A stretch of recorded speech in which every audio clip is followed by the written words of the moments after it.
हमारी कहानी की शुरुआत ही होती है नाइन टेल अटैक से। मिनातो नाइन टेल से अकेले लड़ रहा है। मिनातो को अपने बच्चों को भी बचाना है, अपनी बीवी को भी बचाना है, अपने विलेज को भी बचाना है। मतलब उसके ऊपर बहुत ज्यादा प्रेशर है, वो थक चुका है, वो हार चुका है, उसकी बॉडी जवाब दे चुकी है और उसकी आत्मा थक चुकी है। अब तक वो सिर्फ लड़ रहा है अपनी बीवी कुशिना और अपने बच्चे नारुतो के लिए। उसे पता है कि वो उन दोनों को बचा सकता है अगर वो अपना ऑल आउट जाकर फुल पावर लगाए, लेकिन वो अकेला है। उसे किसी का साथ चाहिए था, कोई एक ऐसा साथी जो उससे बोले कि मैं संभाल लूंगा, तुम चिंता मत करो, मैं तुम्हारे साथ हूँ। लेकिन ऐसा कोई भी नहीं है। उसके पावर लेवल का सिर्फ और सिर्फ एक बंदा था, हिरोजन, वो भी बिजी था अपने कामों में ही। मिनातो ने डिसाइड कर लिया था कि वो नारुतो को बचाने के लिए उसके अंदर ही नाइन टेल को सील कर देगा, क्योंकि मिनातो नाइन टेल को वैसे तो कभी नहीं हरा सकता। वो हाशिरामा नहीं है। मिनातो और हाशिरामा में जमीन आसमान का फर्क है पावर लेवल का, और वो भले ही बहुत स्ट्रांग हो, लेकिन हाशिरामा मादरा की तरह वो किसी टेल बीस्ट से पंगे नहीं ले सकता। वो काफी आसानी से हार जाएगा। इसलिए वो डिसाइड करता है कि वो रिपर दैट सील का यूज करेगा। लेकिन तभी उसके पीछे एक हाथ आता है उसके कंधे पर, जो कि बोलता है आई गॉट यू ब्रो। उसके बाद वो देखता है मुड़कर तो वो फुगाकू उचिहा था। फुगाकू अपनी मांगे की शरिंगान का यूज कर नाइन टेल को कंट्रोल करता है। उस वक्त मिनातो फुगाकू को गले से लगा लेता है, क्योंकि मिनातो के पास एक आखिरी उम्मीद फुगाकू की ही थी। फुगाकू बताता है कि उसने इस मांगे की शरिंगान का यूज कभी नहीं किया। वो सोच रहा था कि तुम्हारे खिलाफ करेगा, लेकिन उसने कभी सोचा नहीं था कि तुमको बचाने के लिए और विलेज को बचाने के लिए वो कभी अपनी मांगे की शरिंगान का यूज करेगा। और वो खुश है कि उसे किसी नोबल काम के लिए अपनी मांगे की शरिंगान का यूज करना पड़ रहा है। एज ओरिजिनली उचिहास को अलाउंस नहीं थी नाइन टेल के आसपास भटकने की भी, लेकिन फुगाकू मिनातो का दोस्त था, इसलिए उसने सबकी बात नहीं सुनी और फुगाकू ने वही किया जो उसका दिल किया। उसने मिनातो को बचा लिया, लेकिन वो कुशिना को अब नहीं बचा सकता था। मिनातो जैसे ही कुशिना के पास पहुंचता है, वो समझ जाता है कि कुशिना जिंजूरी की थी, अब उसके अंदर से नाइन टेल निकल चुका है, तो वो तो बचने नहीं वाली। फुगाकू अपनी पूरी जान लगा लेता है, अपने सारे चाकरा का यूज कर लेता है नाइन टेल को कंट्रोल करने में। धीरे धीरे कर वो कमजोर पड़ रहा था। मिको तो उसके पास भागकर आती है और बोलती है कि मुझे नहीं लगता कि तुम मादरा उचिहा जैसे एक टेल बीस्ट को इतनी देर तक कंट्रोल कर पाओगे, तुम्हें बहुत जल्द कुछ करना होगा। फुगाकू बोलता है कि मैं जब तक इसको होल्ड ऑन करूंगा, जब तक मेरे अंदर का सारा चाकरा खत्म नहीं हो जाता, जब तक विलेज पूरी तरीके से सेफ नहीं हो जाता, तो मैं मेरी चिंता नहीं करनी चाहिए। तुम्हें जाना चाहिए इताची और सास्के के पास, वो अकेले हैं। मिको तो वहां से चली जाती है और फुगाकू से बोलती है कि प्लीज बस मरना मत, प्लीज मैं तुमसे वादा करती हूँ कि अगर तुम चले गए तो मैं तुम्हारे पास पीछे पीछे वापस आ जाऊंगी। उसके बाद फुगाकू बोलता है कि वेल बच्चों को तुम्हारी जरूरत है, तुम्हें जाना चाहिए। हम देखते हैं मिनातो को कुशिना से बात करते हुए। मिनातो भी अपनी बीवी खो ही रहा है, लेकिन कुशिना उससे बोलती है कि नहीं, बिल्कुल नहीं, तुम्हें पता है मैं तुम्हारी आंखों को देखकर पढ़ सकती हूँ कि तुम्हारे दिमाग में क्या चल रहा है। तुम सोच रहे हो कि अब तुम्हारे जीने का कोई ना कोई रीजन बचा ही नहीं है, अब तुम्हें मरना होगा, तुम्हें मेरे साथ जाने का मन कर रहा है, लेकिन ऐसा नहीं है। हमारा बेटा इकलौता रीजन है तुम्हारे जीने का। मुझे फर्क नहीं पड़ता कि तुम मेरे जाने के बाद कैसे जियोगे, लेकिन अगर तुम सच में मुझसे कभी भी प्यार करते थे तो तुम्हें जिंदा रहना होगा मेरे लिए, हमारे बेटे के लिए। हम देखते हैं मिनातो को फॉर्म में आते हुए। कुशिना की ये बातें सुनकर ही मिनातो तुरंत सारे के सारे सीलर्स को बुलाता है। वो एज ओरिजिनल ही आधा नाइन टेल अपने अंदर और आधा नाइन टेल नारुतो के अंदर सील करवाता है, लेकिन मीनवाइल फुगाकू सब कुछ होल्ड ऑन करके रखा हुआ था। फुगाकू सोच ही रहा था कि कब ये सब खत्म होगा और कब वो एक बार फिर से अपनी फैमिली मुकोतो, इताची और सास्के से मिल पाएगा। लेकिन धीरे धीरे कर उसकी आंखों के सामने अंधेरा आने लगता है। वो खड़ा नहीं हो पा रहा था, वो गिर जाता है। वो फिर भी कंट्रोल बनाकर रखता है नाइन टेल के अंदर, जब तक मिनातो और नारुतो के अंदर ये लोग टेल बीस्ट को सील नहीं कर लेते। उसके बाद आधा टेल बीस्ट मिनातो के अंदर सील हो जाता है, आधा टेल बीस्ट नारुतो के अंदर सील हो जाता है। कुशिना मर चुकी थी, कुशिना अब तक सरवाइव नहीं कर पाई। पहले मिनातो कुशिना के पास जाता है। ऑफ कोर्स मिनातो के आंसू नहीं रुकते, लेकिन वो उनको रोकता है और वो सोचता है कि वो फुगाकू के पास जाएगा और फुगाकू को थैंक यू बोलेगा, क्योंकि अगर वो नहीं होता तो आज उसका बेटा और शायद वो भी जिंदा नहीं होता। वो फुगाकू के पास पहुंचता है, बट फुगाकू जमीन पर पड़ा हुआ था और फुगाकू के अंदर लिटरली बिल्कुल भी चाकरा नहीं बचा था। फुगाकू ने अपना सारा चाकरा यूज कर लिया मांगे की शरिंगान का यूज करने में, नाइन टेल को पकड़ने में, लेकिन वो अंधा भी हो चुका है। बाय द वे फुगाकू ने अपनी आंखों की रोशनी भी खो दी है, लेकिन वो मिनातो की बाहों में अपना दम तोड़ता है और मिनातो से बोलते बोलते जाता है कि मैंने अपना काम कर लिया, अब तुम्हें अपना वादा निभाना होगा, तुम्हें अपना काम पूरा करना होगा। मुझे इताची की चिंता नहीं है, इताची बहुत ही टैलेंटेड लड़का है, वो अकेले अपने दम पर रह सकता है, लेकिन मुझे फिक्र है सास्के की। मुझे लगता है कि सास्के को आगे चलकर तुम्हारी जरूरत पड़ने वाली है। मुझसे वादा करो, मुझसे प्लीज वादा करो कि तुम मेरे जाने के बाद सास्के का स्पेशली ख्याल रखोगे। मिनातो वादा करता है, लेकिन तभी वहाँ पर मिकोतो भी आ जाती है। मिकोतो फुगाकू को देखकर एकदम टूट जाती है और वहाँ से भाग जाती है। मिनातो वैसे तो वर्ल्ड का फास्टेस्ट मैन था, वो चाहता था मिकोतो को रोक सकता था, लेकिन वो उसे जाने देता है। मिनातो के अकॉर्डिंग जो मिनातो फील कर रहा है अभी, वो मिकोतो भी फील कर रही होगी। मिकोतो को कुछ पर्सनल टाइम देना चाहिए, लेकिन मिनातो पर्सनल टाइम नहीं ले सकता क्योंकि वो एक होकागे है। मिनातो तुरंत नारुतो को घर छोड़कर आता है, उसके बाद हॉस्पिटल विजिट करता है, कितने लोग मरे, कितने लोग सीरियसली इंजर्ड हैं, सबका डेटा लेता है। मिनातो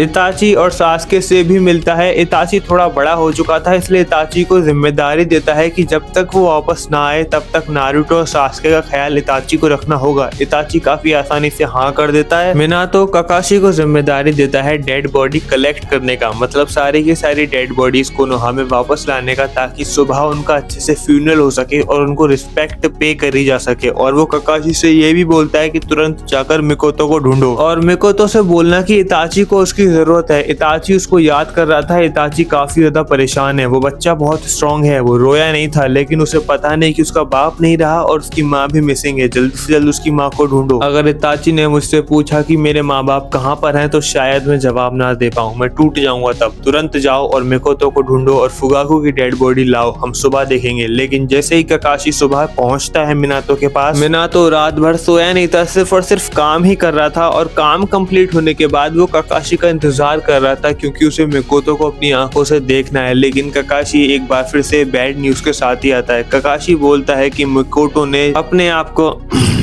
समझ ही सकते हो, तो मतलब अपने आप को अनअलाइव कर लिया। उसके बाद ये बात मिनातो को शॉक में डाल देती है। मिनातो यही सोच रहा होता है कि अब वो इताची का चेहरा आखिरकार कैसे देखेगा। मिनातो घर पहुंचता है, वो देखता है कि इताची ने नारुतो और सास्के दोनों को सुला दिया है, लेकिन इताची खुद नहीं सोया। इताची इंतजार कर रहा होता है मिनातो का। जैसे ही मिनातो घर पर वापस आता है, इताची भाग कर आता है और पूछता है कि मेरे माँ बाप कहाँ पर हैं। मिनातो वहीं टूट जाता है। मिनातो अपने आंसू नहीं रोक पाता। इताची वो जीनियस किड, इताची समझ जाता है, मतलब मिनातो को अब आगे कुछ बोलने की जरूरत नहीं होती। इताची समझ जाता है कि उसे अपने भाई को अब अकेले ही पालना पड़ेगा। इताची टिश्यू पेपर देता है नारुतो को। मिनातो इताची को गले से लगा लेता है और बोलता है I am really really sorry, मैं तुम्हारे माँ बाप को नहीं बचा पाया। उसके बाद इताची बोलता है कि कोई बात नहीं, मुझे आप पर पूरा भरोसा है। अगर आप उन लोगों को नहीं बचा पाए, इसका मतलब ये है कि उनको कोई नहीं बचा सकता था, उनका मरना निश्चित था। तो हमें रोकर उनकी मौत का दुख मनाने के बजाय एक्सेप्ट करना होगा और आगे बढ़ना होगा, क्योंकि हमें पता है कि हमारे रोने से वो वापस तो नहीं आने वाले, बल्कि अगर वो ऊपर से हमें दुखी देखेंगे तो उनको और दर्द होगा। इससे अच्छा ये है कि हमें स्माइल करना चाहिए। मिनातो ये बातें सुनकर इताची से बहुत इंप्रेस होता है। सुबह होती है, इताची अपने हाथों से अपने माँ बाप को ट्रिब्यूट पे करता है। मिनातो भी कुशिना की बॉडी पर ट्रिब्यूट पे करता है। हम देखते हैं कि मिनातो और इताची मिलकर आगे चलकर सास्के और नारुतो को पालते पोसते हैं। मिनातो एक तरह से 3 बच्चों का बाप बन जाता है। और ऑफ कोर्स मिनातो के पास टाइम नहीं था। ऑफ कोर्स जब बाकी उचिहा से सुना कि इताची और सास्के को मिनातो गोद लेना चाहता है, तो ऑफ कोर्स सारे के सारे ऑफेंड हुए थे और कोई भी राजी नहीं था। लेकिन मिनातो सबसे लड़ा। मिनातो सबसे लड़ गया क्योंकि उसे पता था कि उसने वादा किया फुगाकू से कि वो उसके बेटों पर आंच भी नहीं आने देगा। इसी दौरान इताची की मुलाकात होती है शिशुई से। इताची की मुलाकात शिशुई से होने के बाद चीजें स्मूथली चलती हैं, क्योंकि मिनातो के पास टाइम नहीं था। मिनातो पूरा टाइम निकालने की कोशिश करता है by the way. Even Naruto से ज्यादा वो सास्के का ख्याल रखता है। सास्के को अपनी पहली प्रायोरिटी बनाता है, दूसरी प्रायोरिटी उसकी इताची होता है और अपने खुद के बेटे को वो सबसे कम टाइम देता है। लेकिन उनको ट्रेन करने का टाइम तो मिनातो के पास ऑफ कोर्स था नहीं, क्योंकि वो हुकागे था। लेकिन शिशुई के साथ ट्रेन करता है। इताची धीरे धीरे कर नारुतो और सास्के बड़े होते हैं, तो वो लोग भी साथ में ट्रेन करने लग जाते हैं इताची और शिशुई की। और क्योंकि नारुतो सास्के दोनों को बचपन से ही ट्रेनिंग मिल रही है, वो भी शिशुई और इताची जैसे टीचर से, तो वो लोग बचपन से ही काफी ज्यादा शार्प होते हैं। हाँ, सास्के को कोई आइडिया नहीं है कि उसका बाप कौन है, वो अपने मिनातो को ही अपना बाप मानता है। लेकिन उसका रीजन ये भी है कि मिनातो ट्रूली सास्के को अपने बेटे जैसा ट्रीट करता है, जिससे नारुतो उसे जेलस होने लगता है। नारुतो ओरिजिनल एनीमे से बहुत अलग है। वो घमंडी है, वो सास्के से जलता है क्योंकि ऑफ कोर्स वो होकागे का सगा बेटा है। वो इताची से बहुत प्यार करता है, उसकी रिस्पेक्ट करता है क्योंकि मिनातो सास्के को ज्यादा टाइम देता है, तो उसकी जेलसी मिटाने के लिए इताची ज्यादा टाइम नारुतो को देता है, इसलिए नारुतो और इताची एक अच्छे भाई बन जाते हैं। बट यहाँ से टेबल टर्न्स होती हैं क्योंकि किस्मत को कुछ और ही मंजूर था। इताची वाज अ ब्रिलियंट उचिहा और वो होकागे के इतना ज्यादा क्लोज था, इसलिए उचिहास ने मिलकर प्लान बनाया कि वो इताची का यूज करेंगे नारुतो यानी कि जिंजुरिकी को पाने का, और जैसे वो जिंजुरिकी को पा लेंगे वो विलेज पर राज कर पाएंगे। उचिहा शिशुई और इताची को बुलाते हैं और ये प्लान बता देते हैं। ऑफ कोर्स इताची मना करता है, ऑफ कोर्स इताची डर भी जाता है। इताची सोचता है कि मैंने मना कर दिया, शिशुई ने मना कर दिया, लेकिन अगर उचिहा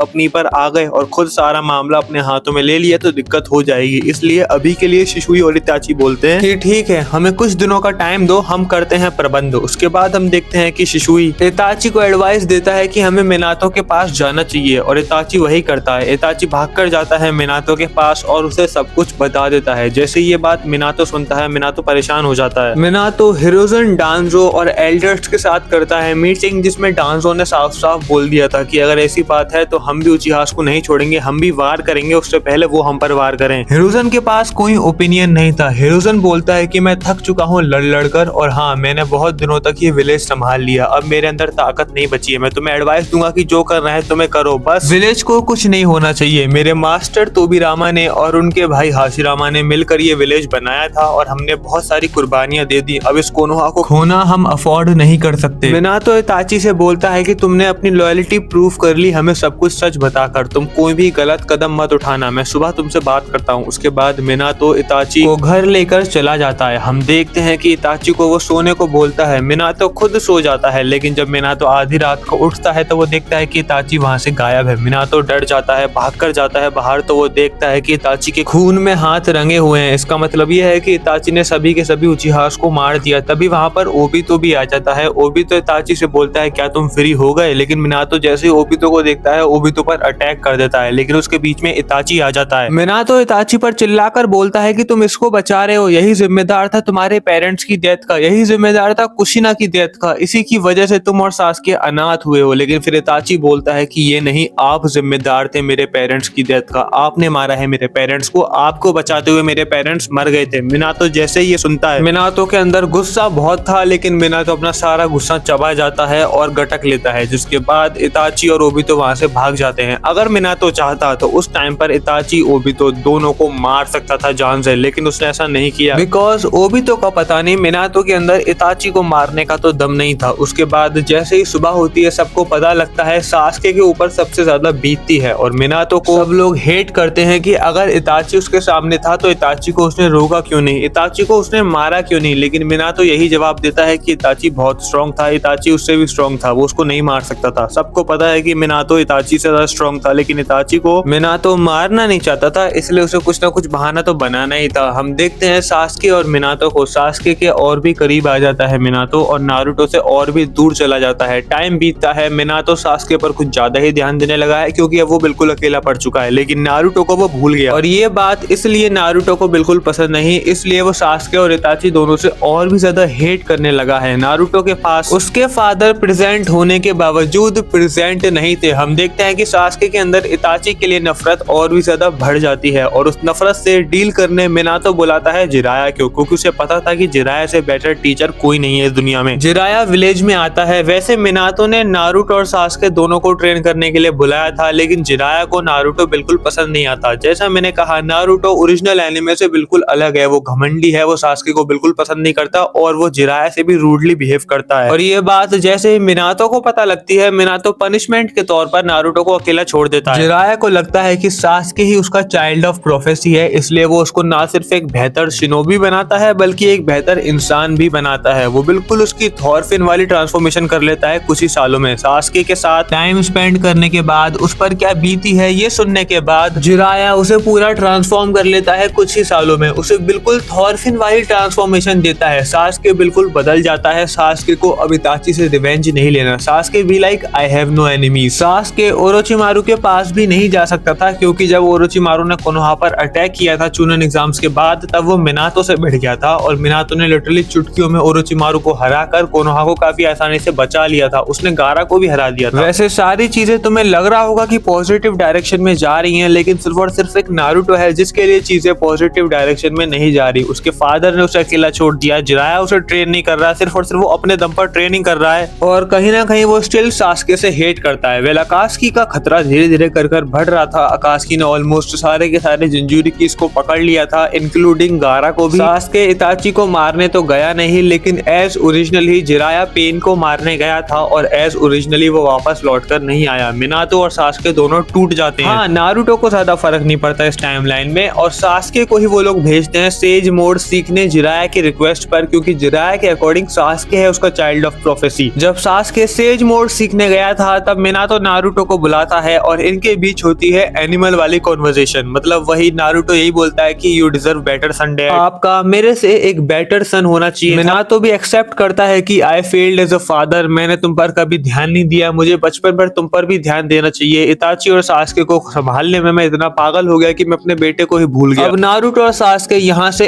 एकदम अलग ही लेवल पर जाने वाले हैं। सास्के एक तो उचिहा, ऊपर से जिराया से ट्रेन हो चुका है, मतलब समनिंग जुसूस वगैरह भी सीख चुका है, ऊपर से वो सेज मोड सीखने गया है, शारिंगान विद सेज मोड। सोचो कितना बड़ा पावर लेवल अप है उसके लिए। और नारुतो एक तो जिंजुरिकी, ऊपर से उजुमाकी, मतलब उसका चाकरा सास्के से भी ज्यादा, और ऊपर से मिनातो अब उसे ट्रेनिंग देना स्टार्ट करता है। वो सबसे पहले उसे फ्लाइंग राइजिन सिखाता है, राशिंगान सिखाता है और ये सारे के सारे जुसूस नारुतो सालों की बजाय कुछ दिनों में ही सीख जाता है। मतलब तुम बोल सकते हो कि नारुतो और सास्के उस टाइम पर विलेज के स्ट्रॉन्गेस्ट निंजा थे। वो सारे के सारे हुकागे से पावरफुल बन गए थे और दोनों मिलकर तो लीथल कॉम्बिनेशन बनाते हैं। जैसे ही पेन अटैक करता है, पेन ओरिजिनल जितना स्ट्रॉन्ग डैमेज नहीं कर पाता क्योंकि उसके सामने नारुतो और मिनातो खड़े थे और साथ में सास्के भी आ जाता है और लिटरली वो तीनों मिलकर पेन की फील्डिंग सेट कर देते हैं। वो तीनों पेन को ऐसे हराते हैं जैसे कि पेन कोई छोटा बच्चा हो। वेल इसके बाद कहानी में कोई चेंज नहीं आता सिवाय इसके जब इताची को पता लगता है कि पेन नहीं रहा और ओबितो वॉर शुरू करने वाला है तो पेन ओबितो से भिड़ जाता है। I am really sorry, इताची Obito से भिड़ जाता है और फाइट का अंत होता है इताची की मौत से। बिल्कुल सही, इताची मर गया, ओबितो ने इताची को मार दिया। उसके बाद वॉर शुरू होगी। ओबितो वैसे भी इताची से फाइट के बाद थोड़ा सा कमजोर पड़ जाएगा, लेकिन वो कोनन से रिनेगान ले लेगा। वॉर में मिनातो, सास्के और नारुतो एक साथ हैं तो वो लिटरली कुछ नहीं उखाड़ पाएंगे। आई मीन अकात्सुकी वाले कुछ नहीं उखाड़ पाएंगे शिनोबी अलायंस का जब तक मादरा उचिहा नहीं आ जाता। जब मादरा उचिहा आएगा, पांचों कागे लड़ेंगे मादरा उचिहा से। सिर्फ और सिर्फ मिनातो होगा जो उसे थोड़ी बहुत टक्कर देगा, लेकिन मिनातो भी उसको हरा नहीं पाएगा। बाकी कहानी तो सेम एग्जैक्ट रहने वाली है। बाय द वे मैं बता दूं कि तुम लोग बहुत ज्यादा कमेंट कर रहे हो टूर्नामेंट ऑफ पावर पार्ट 2 का, तो वो आएगा नेक्स्ट वीक सैटरडे को।